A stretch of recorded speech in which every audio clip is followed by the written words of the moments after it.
नमस्कार दोस्तों। आज हम क्लास 6 के राजस्थान अध्ययन चैप्टर नंबर 8 के आजीविका के प्रमुख क्षेत्र के बारे में चर्चा करेंगे।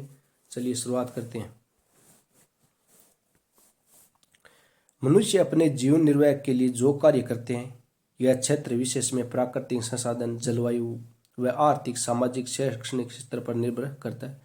राजस्थान खनिज संपदा में एक संपन्न राज्य है। साथ ही यहाँ विभिन्न प्रकार की जलवायु पाई जाती है। अतः यहाँ के लोग प्रमुख कृषि, पशुपालन व खनिज कार्य करते हैं। आर्थिक विकास के साथ साथ पर्यटन, उद्योग, सेवा कार्य करने वाली संख्या बढ़ती है।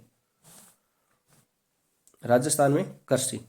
राजस्थान का 60% भूभाग मरुस्थल है। यहाँ अधिकांश कृषि मानसून वर्षा पर निर्भर है। राजस्थान की कृषि को मानसून का जुआ कहा जाता है। यहाँ वर्ष भर 3 प्रकार की फसलें होती है। चर्चा करते हैं कौन कौन सी 3 प्रकार की फसलें होती है। रबी की फसल, खरीफ की फसल और जायद की फसल। रबी की फसल बुआई सर्दी के प्रारंभ में होने पर की जाती है व गर्मी आरंभ होने पर मार्च अप्रैल में कटाई कर ली जाती है। इसमें गेहूँ, जौ, चावल, चना, सरसों आदि प्रमुख फसलें हैं। यानी रबी की फसल कौन कौन सी है? गेहूँ, जौ, चावल, चना, सरसों। अब चर्चा करते हैं खरीफ की फसली। खरीफ की फसल वर्षा ऋतु के प्रारंभ में बोई जाती है व शीत ऋतु के प्रारंभ में काट ली जाती है। इसमें मुख्य फसलें हैं ज्वार, बाजरा, मूंग, कपास, गन्ना, मूंगफली, तिल, मोठ। जायद की फसल, यह फसल मार्च अप्रैल से जून जुलाई तक ली जाती है। इसमें खरबूज, तरबूज, ककड़ी आदि उगाए जाते हैं। राजस्थान में कृषि के पिछड़ेपन के कारण क्या क्या है इसके बारे में चर्चा करते हैं।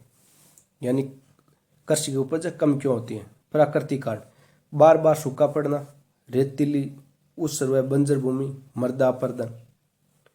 आर्थिक कारण क्या क्या है? किसानों की निर्धनता, यानी किसानों के पास संसाधन कम है, उपज के मूल्य में कमी, पुरानी तकनीकी से कृषि, सिंचाई के साधनों की कमी, उत्तम खाद बीज की कमी। संगठनात्मक कारण, भू स्वामित्व समस्या, नीतिगत कमजोरियां। राजस्थान में कृषि की विशेषता क्या क्या है?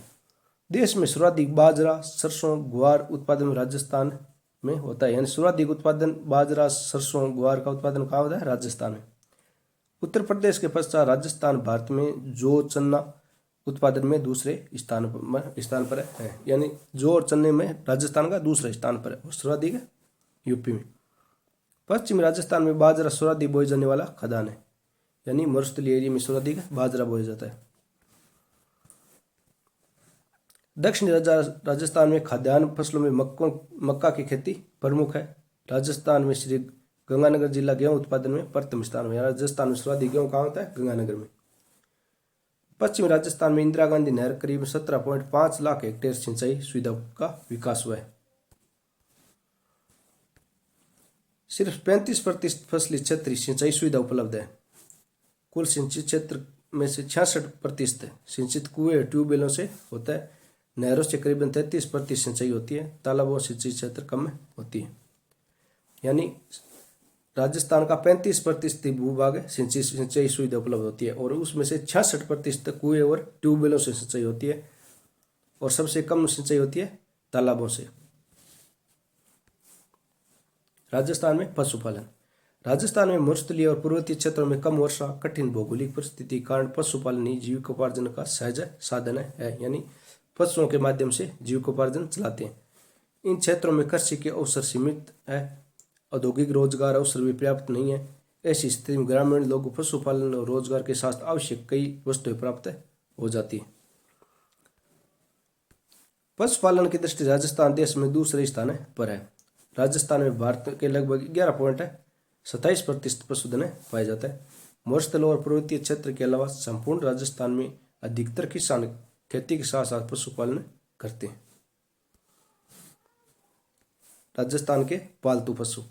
पशुपालन की दृष्टि से राजस्थान में गाय, बैल, भैंस, बकरी, ऊंट, भेड़, घोड़े, गधे आदि पाले जाते हैं। राजस्थान के मरुस्थलीय प्रदेश में ऊंट, बकरी, भेड़ पालन बहुतायत में किया जाता है।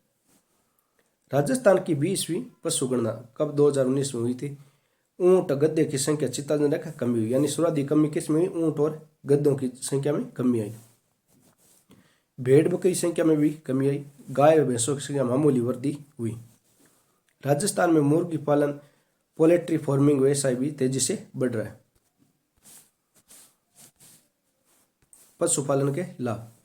पशुपालन से ग्रामीण लोगों को रोजगार मिलता है। पशुओं पर आधारित औद्योगिक विकास होता है। इस व्यवसाय पौष्टिक आहार, घी, मक्खन, छाछ, दही आदि की प्राप्ति होती है।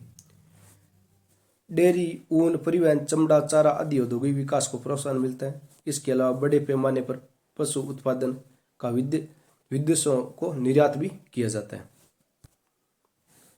अब चर्चा करेंगे पशुपालन में समस्या क्या क्या है। पशुपालन निर्धनता कारण पशुओं को पौष्टिक आहार व सही इलाज नहीं दे पाते हैं। पशुपालन के पास कमजोर व घटिया नस्ल के पशु है। चारागाहों के लिए पर्याप्त भूमि नहीं है।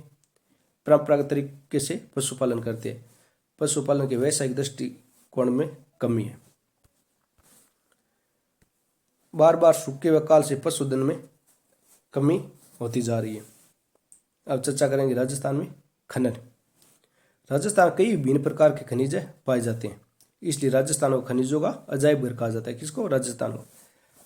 राजस्थान लगभग 67 प्रकार के खनिज खनन किए जाते हैं, यानी खोद कर निकाली जाती है 67 प्रकार के। राजस्थान में सर्वाधिक खनिज कौन सा है? Rock phosphate.